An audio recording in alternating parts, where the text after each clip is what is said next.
ऐकली कधी तुम्ही ही कथा सात बेटांची? ह्या भूमीला साथ लाभली दर्याच्या लाटांची. कोणी म्हणे माया नगरी, कोणी मुंबई माता. इतिहासातून चला उलगडू आज ही विस्मय गाथा. ही कहाणी अज्ञात मुंबईची,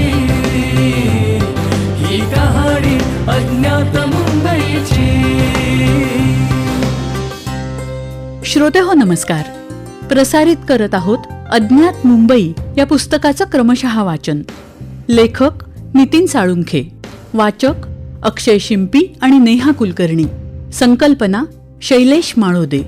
सादरकर्त्या ज्योत्स्ना केतकर. आज ऐकूया वरळीच्या बांधाच्या गोष्टीचा 5वा भाग. दिनांक 11 एप्रिल 1720 रोजी मुंबईचा गव्हर्नर चार्ल्स बून याला भेटण्यासाठी कॅप्टन एलियास बेट्स नावाचा इंजिनियर आला. वरळीच्या ग्रेट ब्रिजवर बांध बांधून देण्याची योजना त्याच्याकडे असून त्यासाठी त्याची 20,000 रुपयांच्या मानधनाची अपेक्षा असल्याचा प्रस्ताव त्याने बून ह्याला दिला. यापूर्वीही अनेकांनी हा प्रयत्न केला होता, पण त्या सर्वांनी ते काम अर्धवट सोडलं होतं आणि पैसे मात्र उकळले होते. हा अनुभव असल्यामुळं बून यांनी बेट्सच्या प्रस्तावाकडे जरा संशयाच्या नजरेनंच बघितलं. पण हा बांध बांधल्याखेरीज पर्यायही नव्हता. म्हणून बूनने बेट्स बरोबर सखोल चर्चा केली. बूनने उपस्थित केलेल्या सर्व शंकांना बेट्सकडून समाधानकारक उत्तर मिळाल्यामुळं बूननं त्याच्या प्रस्तावावर विचार करण्याचं आश्वासन दिलं. एलियास बेट्सच्या प्रस्तावाबद्दल गव्हर्नर चार्ल्स बून याने मुंबईतल्या त्याच्या सहकाऱ्यांना माहिती दिली. बेट्सला पुढे जाण्याची परवानगी द्यायची तर कंपनीच्या तिजोरीवरचा भार वाढणार असल्याची ही कल्पना दिली. बांध घालणं अत्यावश्यक असल्यामुळं थोडीशी चर्चा करून बूनच्या सहकाऱ्यांनी बेट्सकडून खर्चाचं लिखित अंदाजपत्रक मागवण्याचा सल्ला त्याला दिला.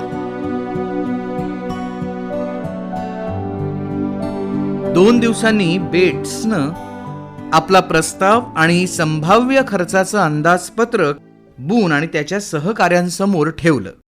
बेट्सच्या प्रस्तावाबद्दल ईस्ट इंडिया कंपनीच्या वरिष्ठ अधिकाऱ्यांशी चर्चा होते. बांधाचं काम खर्चिक होतं, शिवाय ते यशस्वी होईल किंवा नाही याबद्दल कंपनीला काहीही खात्री वाटत नसते. या बाबतीत कंपनीला कोणत्याही प्रकारचा धोका पत्करायचा नसल्यामुळे company Messrs Brown, Courtney, Midford and Phillips या सल्लागार फर्मला बेट्सच्या प्रस्तावाचा सखोल अभ्यास करण्याची विनंती करते. सल्लागार फर्मच्या मदतीसाठी कंपनीच्या वतीनं इंजिनियर मेजर वेन आणि कॅप्टन जॉन्सन या दोघांची नेमणूक केली जाते.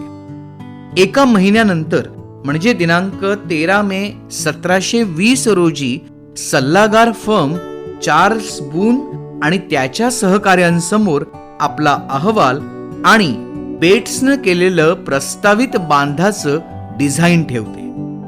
हे डिझाईन खर्चिक असलं तरी अत्यंत नाविन्यपूर्ण आणि कल्पक असल्यानं सारेच अधिकारी प्रभावित होतात.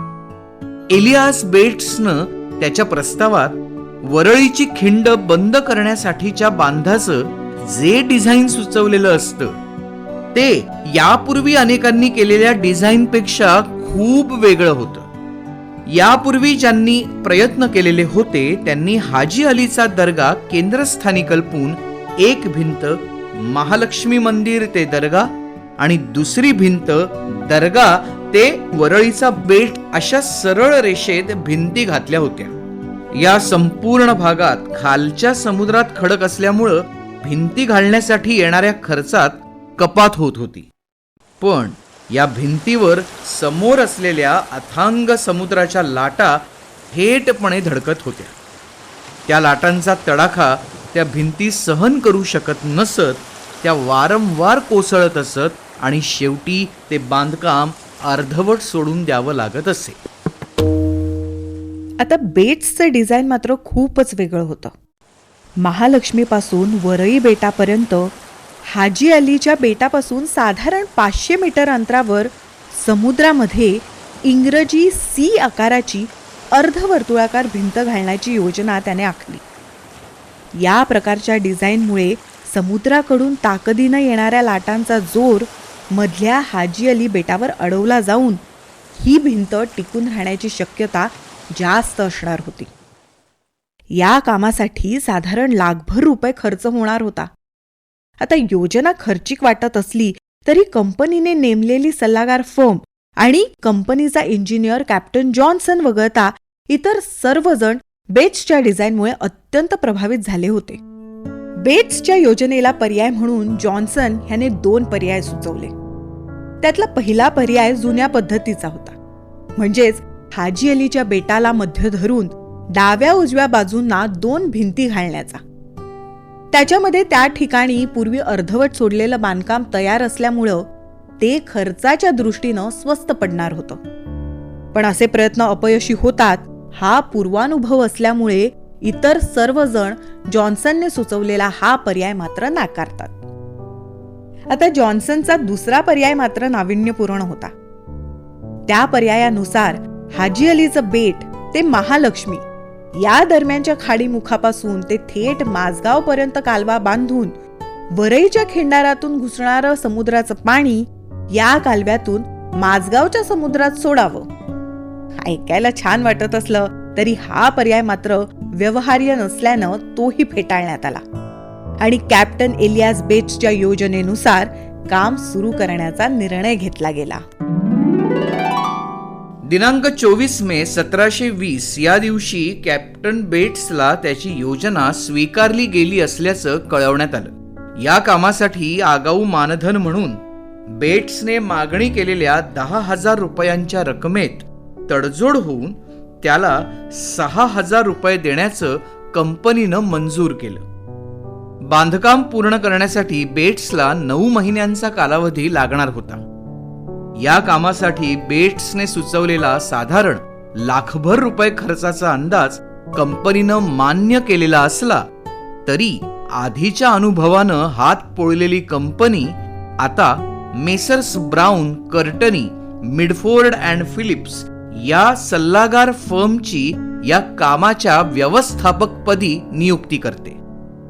बांधकामासाठी लागणारं मनुष्यबळ आणि साधनसामग्री उपलब्ध करून देणं, होणाऱ्या बांधकामाची वेळोवेळी तपासणी करणं आणि बेट्सला सल्ला देण्याचं काम करणं या जबाबदाऱ्या या फर्मला निभवायच्या असतात.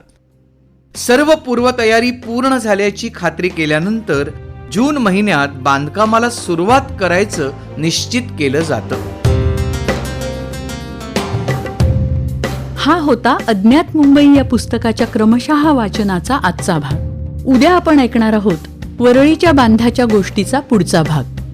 अज्ञात मुंबई, लेखक नितीन साळुंखे, वाचक अक्षय शिंपी आणि नेहा कुलकर्णी. शीर्षक गीत समीर सामंत. शीर्षक गीताचं संगीत सुखदा दापके. गायक मंदार पिलवलकर. ध्वनी प्रभाव परीक्षित भातखंडे. निर्मिती सहाय्य रोहिणी पाटील आणि क्षितिजा सहकारी. संकल्पना शैलेश माळोदे आणि सादरकर्त्या ज्योत्स्ना केतकर.